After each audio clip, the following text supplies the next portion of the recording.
তৃতীয় শ্রেণী বিজ্ঞান। তো আজকে আমরা সমাধান করব অধ্যায় 9 পুরোটা একটি ভিডিওতে সমাধান করে দেখাবো। মানে একটি ভিডিওতে তোমরা পুরো অধ্যায় 9 এর সমস্ত সমাধান পেয়ে যাবা। তো প্রথমে এই ছকটি সমাধান করব। পৃষ্ঠা নাম্বার হচ্ছে 111। তো চলো আমরা দেখাই দিই কোন কোন পৃষ্ঠা আজকে সমাধান করব। অবশ্য না দেখলেও তোমরা বুঝতে পারবে পুরো অধ্যায় 9 সমাধান করব। তারপরে এইটা সমাধান করব, এটার পৃষ্ঠা নাম্বার হচ্ছে 112। তারপরে এই ছকটি সমাধান করব, এটার পৃষ্ঠা নাম্বার হচ্ছে 114। তারপরে এই ছকটি সমাধান করব, এটার পৃষ্ঠা নাম্বার হচ্ছে 115। এটার 116 পৃষ্ঠা সমাধান করব। তারপরে এই ছকটি 119, 120 পৃষ্ঠার এই ছকটি। তারপরে 121 পৃষ্ঠার লাস্টে প্রশ্নের সমাধান করব। ঠিক আছে, তো চলো আজকে মতন শুরু করি। আর পরবর্তীতে আছে অধ্যায় 10, এটা আমরা আরেকটি ভিডিওতে দেখাবো। আজকে আমরা অধ্যায় 9 সমাধান করব। তো চলো প্রথম থেকে শুরু করি। তো দেখো আমরা চলে এসেছি অধ্যায় 9 এর সেই 111 পৃষ্ঠায়। এখানে আছে বাড়ির কাজের খাতায় নিচে দেখানো ছকের মতো একটি ছক তৈরি করি। তো এখানে সূর্য সম্পর্কে জানি সেটা এখানে লিখবো, আর যদি সূর্য না থাকে তবে কি হতো সেটা আমরা এর মধ্যে লিখবো। ঠিক আছে, তো চলো আমরা উত্তরটি দেখে নিই। তো এখানে দেখো কিছু ছক দিয়েছে যে সূর্য থাকলে কি হতো আর না থাকলে কি হতো, আমরা এটা দেখে কিন্তু বুঝতে পারতেছি। হ্যাঁ, আর এটা নিয়ে আমাদের সহপাঠী মানে বন্ধুদের সঙ্গে কথা বলতে হবে তাই বলেছে। ঠিক আছে, তো চলো আমরা উত্তরটি দেখে নিই। তো এই যে দেখো প্রিয় শিক্ষার্থীরা, সূর্য সম্পর্কে কি জানি? এই যে পৃথিবীতে সূর্যই হলো আলোর প্রধান উৎস। সূর্যের আলো আমাদের দেখতে সহায়তা করে। উদ্ভিদ সূর্যের আলোর সাহায্যে খাদ্য তৈরি করে। সূর্য যদি না থাকে তবে কি হবে? সূর্য না থাকলে আমাদের চারপাশ অন্ধকার থাকবে। উদ্ভিদ খাদ্য তৈরি করতে পারবে না, ফলে পৃথিবী থেকে উদ্ভিদ ও প্রাণী বিলুপ্ত হবে। আর ওই যে 2 নম্বরে বলেছিল এই বিষয়ে সহপাঠী মানে বন্ধুদের সঙ্গে কথাবার্তা বলতে। তো কি কথাবার্তা? এই যে এই ধরনের কথাবার্তা তোমরা বলে দিবা। ঠিক আছে, তো এই ছিল আমাদের সমাধান। তো দেখো আমাদের এটা উত্তর কমপ্লিট।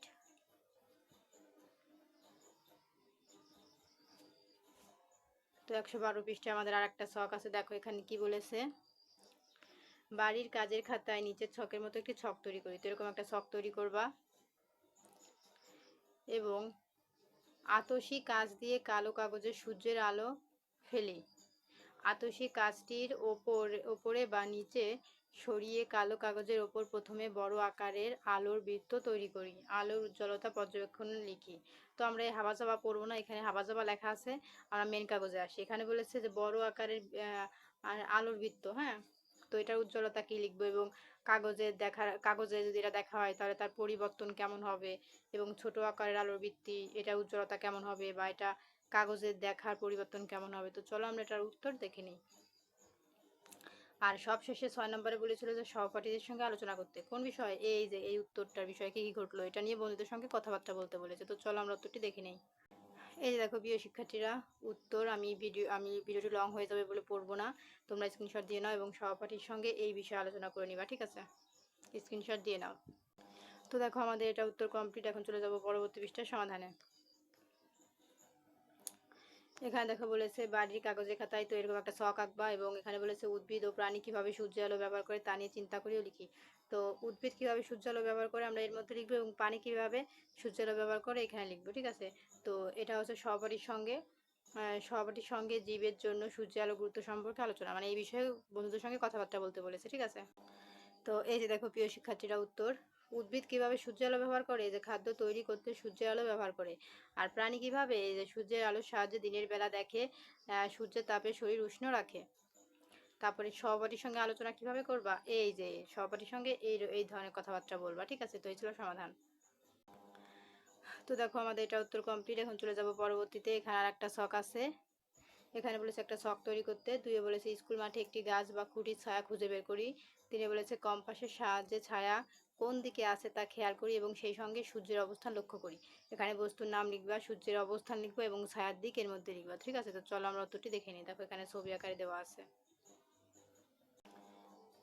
এই যে দেখো আমাদের উত্তর, বস্তুর নাম খুঁটি, আর অবস্থানের দিক পূর্ব দিকে পশ্চিম দিকে, আর ছায়ার দিক পশ্চিম দিকে পূর্ব দিকে। আর সহপাঠীর সঙ্গে আলোচনা করবা এই যে এইগুলো, মানে এই সেম বিষয়ে কথাবার্তা বলবা, যে এই পশ্চিম দিকে ছিল, খুঁটি ছিল, এটা ছিল, ওটা ছিল, এই কথাগুলোই বন্ধুদের সঙ্গে আলোচনা করার কথা বলা হয়েছে।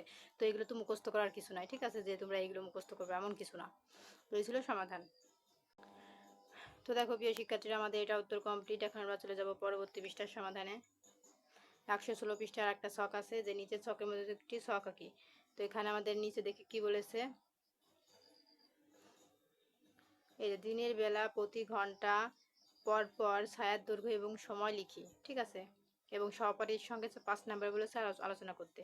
তো এখানে আমরা সময় লিখবো এবং এখানে কি লিখবো, ছায়ার দৈর্ঘ্য লিখবো, ঠিক আছে। তো চলো আমরা এই যেখানে দেওয়া আছে সময় এবং ছায়ার দৈর্ঘ্য, তো চলো আমরা উত্তরটি দেখে নিই। তো এই যে দেখো প্রিয় শিক্ষার্থীরা, সময়, এই যে সময় আর এই যে হচ্ছে তার ছায়া, প্রত্যেকটা ছায়া এখানে লেখা আছে, ঠিক আছে, এবং সহপাঠীর সঙ্গে আলোচনা করতে বলেছে, তোমরা এই সেম বিষয়ে আলোচনা করে নিবা, ঠিক আছে। এই দেখো উত্তর, সহপাঠীর সঙ্গে এই বিষয়ে কথা বলবা, স্ক্রিনশট দিয়ে নাও। তো চলে যাবো আমরা এখন পরবর্তী পৃষ্ঠার সমাধানে।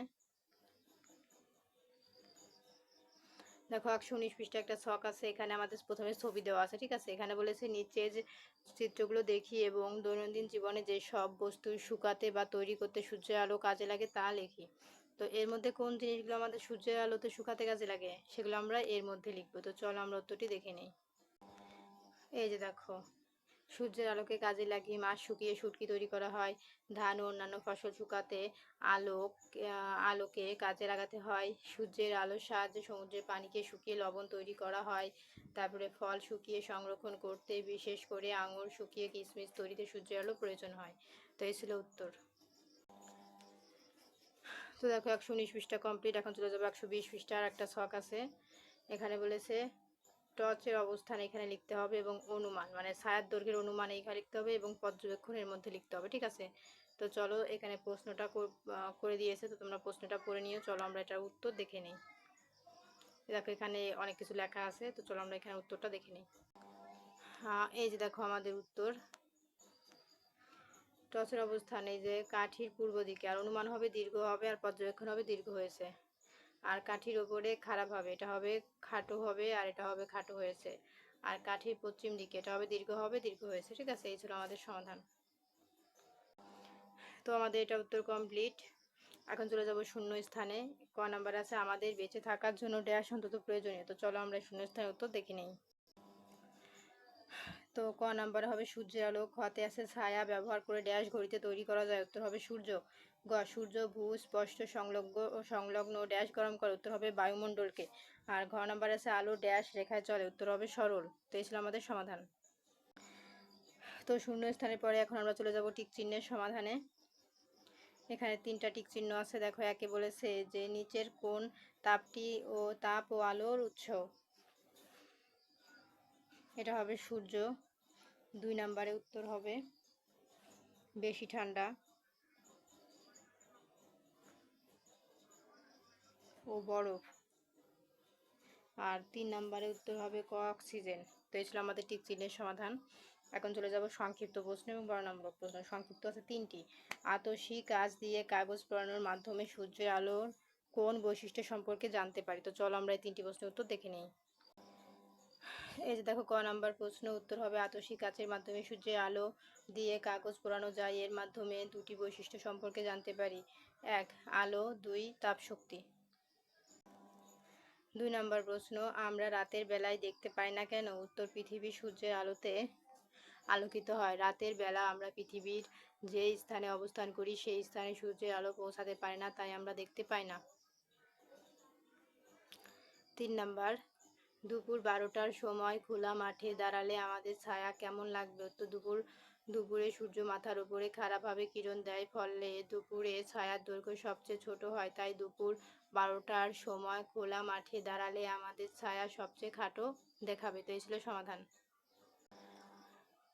তো তারপরে দেখো আমাদের বর্ণনামূলক প্রশ্ন আছে 3টি। ক নাম্বার আছে যদি সূর্য না থাকতো তাহলে আমাদের কি কি সমস্যা হতো। তো চলো আমরা এই 3টা প্রশ্নের উত্তর দেখে নিই। এই দেখো ক নাম্বার প্রশ্ন, সূর্য না থাকলে পৃথিবী অন্ধকার হয়ে যাবে, আমরা কিছু দেখতে পাবো না, সূর্য না থাকলে উদ্ভিদ খাদ্য তৈরি করতে পারবে না, তাই আমাদের খাদ্যের অভাব হবে, সর্বোপরি পৃথিবী আমাদের বসবাসের উপযোগী থাকবে না। 2 নাম্বার, বদ্ধ ঘরে গাছ রাখলে গাছের পাতা হলুদ হয় কেন, উত্তর গাছের পাতায় ক্লোরোফিল নামক রঞ্জক পদার্থ থাকায় তা সবুজ হয়, বদ্ধ ঘরে সূর্যের আলো প্রবেশ করতে পারে না, ফলে ক্লোরোফিল ভেঙে যায় এবং গাছ খাদ্য উৎপাদন করতে পারে না, এ কারণে পাতা হলুদ হয়ে যায়। গ নাম্বার প্রশ্ন, কোনো ব্যক্তির ছায়া ছোট ও বড় হওয়ার কারণ বুঝিয়ে লিখি। উত্তর, কোনো ব্যক্তির ছায়া ছোট ও বড় হয় সূর্যের অবস্থান পরিবর্তনের কারণে। সকালে ও বিকেলে সূর্য আকাশে হেলানো অবস্থায় থাকে, ফলে ছায়া দীর্ঘ হয়। দুপুরে সূর্য মাথার উপরে খাড়াভাবে কিরণ দেয়, ফলে দুপুরে ছায়ার দৈর্ঘ্য সবচেয়ে ছোট হয়। তো এই ছিল আমাদের সমাধান। তো দেখো, আমাদের অধ্যায় 9 পুরোটা কমপ্লিট। আজকের মতো এই পর্যন্তই। পরবর্তীতে অধ্যায় 10 ভিডিও দেখার জন্য অবশ্যই সাবস্ক্রাইব মাই চ্যানেল।